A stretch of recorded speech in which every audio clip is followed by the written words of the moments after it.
SI மற்றும் constable தேர்விற்கு படித்து கொண்டிருக்கும் அனைத்து மாணவர்களுக்கும் என் இனிய நெஞ்சார்ந்த வாழ்த்துக்கள்.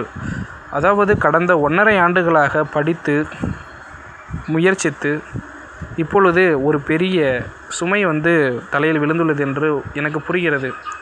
ஏன் இதை சொல்கிறேன் என்றால், கடந்த 2025ஆம் ஆண்டு நமக்கு 2026இல் பிசி மற்றும் இசைக்காவலர் கான்ஸ்டபிள் தேர்விற்கான நோட்டிஃபிகேஷன் ஜூலை மாதம் வெளியிட்டு செப்டம்பர் அல்லது அக்டோபர் மாதம் தேர்வு வைத்து நம்மளை பணிக்கு எடுப்பதாக இருந்தது. ஆனால் இப்பொழுது டிஎன்யூஎஸ்ஆர்பி சில மாற்றங்கள் கொண்டு வந்தது. என்ன கொண்டு வந்தது என்றால், நமக்கு 2026இல் சொன்னபடி தேர்வு நடக்கவில்லை. ஜூலை 2026இல் பேண்டு போலீஸும், செப்டம்பர் 2026இல் கான்ஸ்டபிள் மற்றும் அனைத்து இது பார்த்திங்கன்னா நவம்பருக்குள்ளே ஜாயின் லெட்டர் வரதா இருந்துச்சு. இதை தான் அந்த ஷெடியூலில் கொடுத்துருக்காங்க. இதுதான் 2026க்கான நோட்டிஃபிகேஷன். ஆனால் இப்பொழுது மாற்றியுள்ளது. எவ்வாறு மாற்றியுள்ளது என்றால், சப் இன்ஸ்பெக்டர் பார்த்திங்கன்றால் 2020 ஆண்டு நடக்காமல் 2027 பிப்ரவரி மாதம் நோட்டிஃபிகேஷன் விட்டு அதிலிருந்து 3 மாதம் கூட்டினால் மே மாதம் இன்னும் எஸ்ஐக்கும், அது மட்டும் இல்லாமல் பேண்டு போலீஸ் கான்ஸ்டபிள் பார்த்திங்கன்னா நோட்டிஃபிகேஷன் மார்ச் மாதம் விட்டு ஜூன் மாதம் பார்த்திங்கன்னா band police constable, common fireman, warden, jailer போன்ற தேர்வு பார்த்திங்கன்னா நமக்கு மார்ச் மாதம் விட்டும் அதுவும் ஜூன் அல்லது செப்டம்பர் மாதம் எக்ஸாம் நடக்கும்.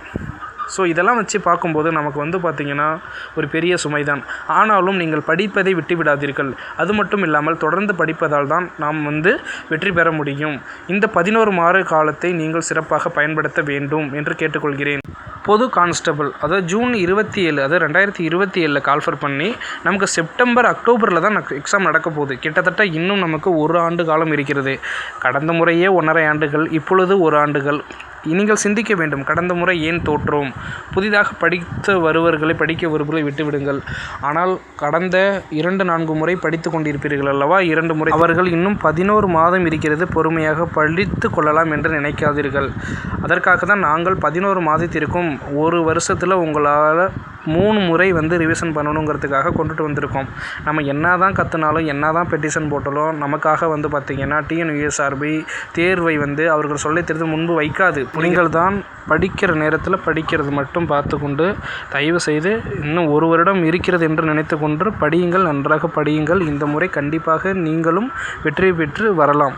என் வாழ்த்துக்கள். மற்றும் நமது அகாடமியில் அதாவது யூடியூப் லைவ் வழியாக இலவசமாக கோச்சிங் வழங்குகிறோம், உங்களுக்காக தான். ஏன் இந்த இலவச கிளாஸ் என்றால், யூடியூபில் தினமும் இலவசமாக 6 மணி முதல் 7 மணி வரை கிளாஸ் அப்லோட் பண்ணப்படும். அதை நீங்கள் பொறுமையாக உட்கார்ந்து தினமும் கவனித்து கொள்ள வேண்டும். ஏன் இந்த இலவச கிளாஸ் என்றால், நீங்கள் கடந்த 2 ஆண்டுகளாக ப்ரிப்பேர் பண்ணியிருப்பீங்க. 2 ஆண்டுகளாக பெரிய பெரிய அகாடமியில் போயிட்டு தங்கி உடற்குறைவையும் சரி பண்ணியிருப்பீங்க. நிறையா செலவு பண்ணியிருப்பீங்க படிக்கிறதுக்காக. அது மட்டும் இல்லாமல் உங்கள் உடம்புக்கும் நிறையா செலவு பண்ணியிருப்பீங்க. ஜிம்முக்கு போயிட்டு ஒழுங்காக சாப்பிட்டு நல்லா ஃபிட்டாக வச்சுருப்பீங்க. ஸோ நிறையா செலவு பண்ணியிருப்பீங்க இல்லையா? ஸோ அதுக்காக தான் நம்ம இலவசமாக நம்ம தேர்வில் நம்ம அகாடமியில், அதனால தான் நம்ம அகாடமியில் இலவசமாக கிளாஸ் எடுக்கிறோம். நம்ம அகாடமியை இலவசமாக பார்க்கணுன்னு விருப்பப்பட்டீங்கன்னா யூடியூப் போயிட்டு நாலந்தா அகாடமி அப்படின்னு சர்ச் பண்ணி ஃபாலோ பண்ணி வச்சுக்கோங்க. மேலும் நம்ம எப்பொழுதும் உங்களுடன் துணையாக இருப்போம். வாழ்த்துக்கள் ஃப்ரெண்ட்ஸ். யாரும் மனம் தளர்ந்துராதீங்க, படிங்க. நான் இருக்கேன், பார்த்துக்கலாம். வாங்க, அகாடமியில் சந்திப்போம்.